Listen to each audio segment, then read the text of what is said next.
Open Market Committee operations. Strong would remain the dominant force at the Fed until his death in 1928. The Federal Open Market Committee, now based in Washington, directs the Fed's most important instrument of monetary policy, the purchase and sale of government securities on the open market. To increase the supply of money and credit, that is, to inflate, the Fed buys government securities from a few hand-picked firms with newly created money. To tighten money and credit, the Fed sells securities. In this, it can act on its own discretion. Every government wants the ability to create new money. Okay? It's an alternative to raising taxes. Taxes, as we said, when they're raised, tend to evoke a lot of resistance among the public. It's much less painless to increase the money supply.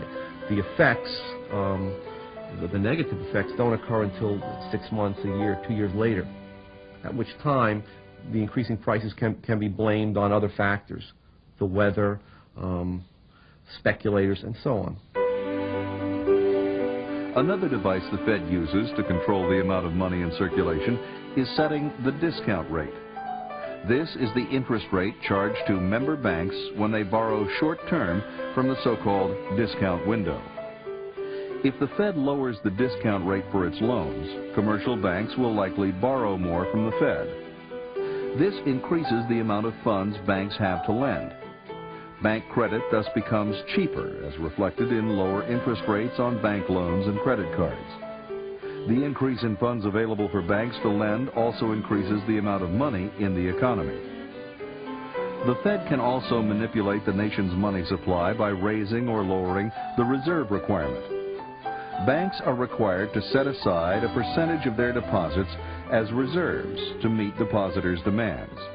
When the Fed was established in 1913, it cut reserve requirements in half over the next 4 years, doubling the money supply by the end of World War I. But the Fed's real power lies in its monopoly to create money. Although the U.S. was still on the gold standard in 1913, it was quickly eroded as the Fed continued to expand the money supply. The first step was backing Federal Reserve notes by only 40% in gold, allowing the money supply to be increased 2.5 times.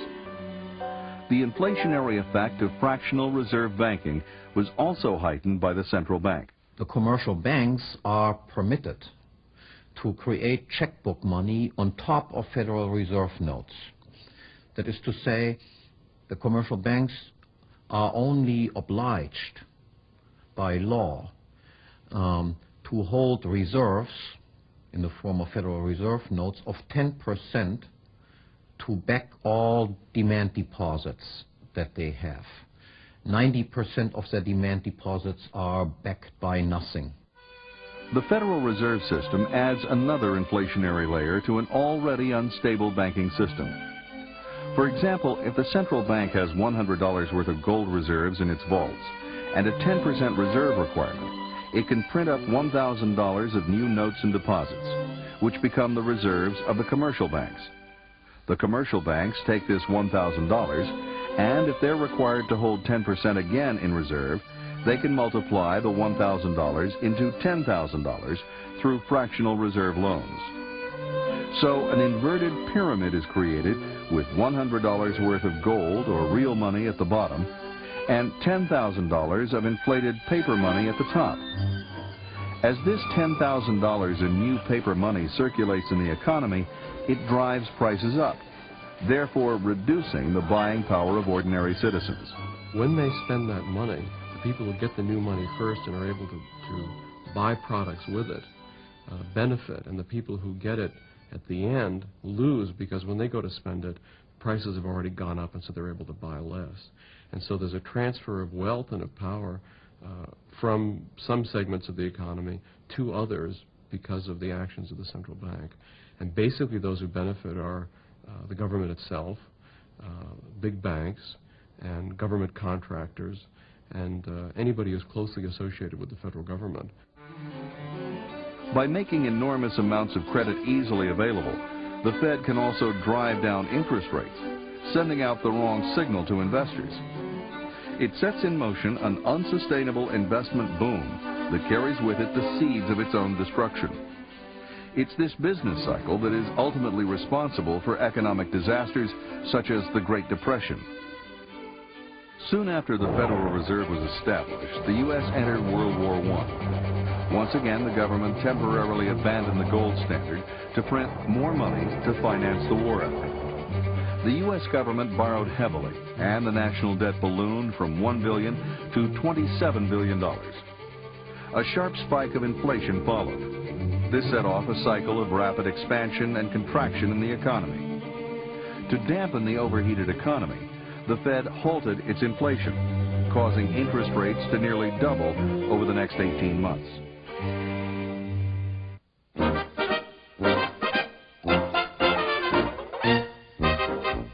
By 1921, the market began to recover. New technology helped to increase productivity. Markets developed for new cars and appliances. The 1920s were a period of extraordinary growth.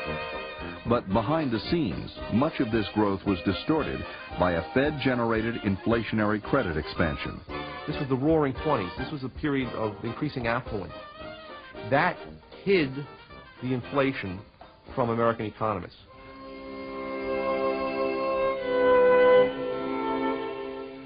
The Fed-generated bubble burst in the Wall Street crash of October 1929. Speculators who had borrowed money to buy shares when bank credit was readily available saw the stock market lose 1/3 of its value. Bank loans totaling $7 billion were outstanding. As the speculators defaulted on their loans, bank failures spiraled and the Great Depression set in. Depositors lost their bank accounts, both their savings deposits and checking deposits. They saw them disappear into thin air.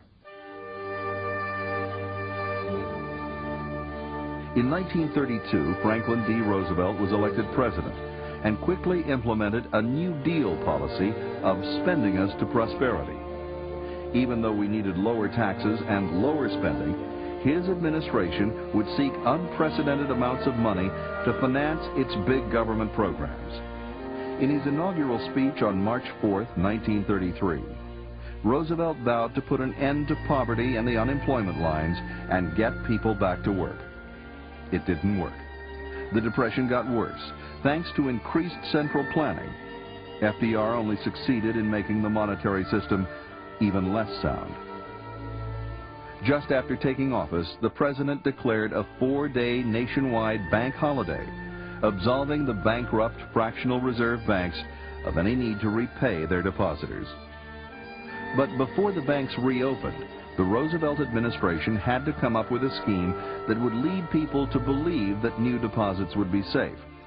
It created the Federal Deposit Insurance Corporation to lull the public into a sense of security.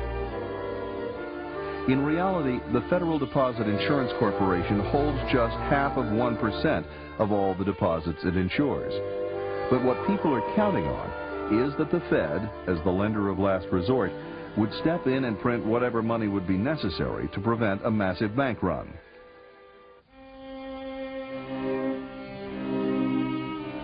By the mid-1930s, control of the Fed by the New York bankers was drawing to a close. The Morgan era ended when President Roosevelt, who was no friend of the Morgans, appointed Mariner Eccles as its governor. Eccles, a Republican from Utah, moved the activities of the Open Market Committee to Washington. President Roosevelt was on hand for the dedication of a new $3.5 million building to house the Fed. I dedicate this building today to progress toward the ideal of an America in which every worker will be able to provide his family at all times with an ever-rising standard of American comfort. 1933 also marked the beginning of the end for the gold standard. There was no end to Roosevelt's appetite for spending on such New Deal programs as the gigantic $13 billion Tennessee Valley Authority, which flooded vast areas of productive farmland to provide government-subsidized electricity. the Works Progress Administration, which spent $11 billion on make-work jobs and pork barrel public works.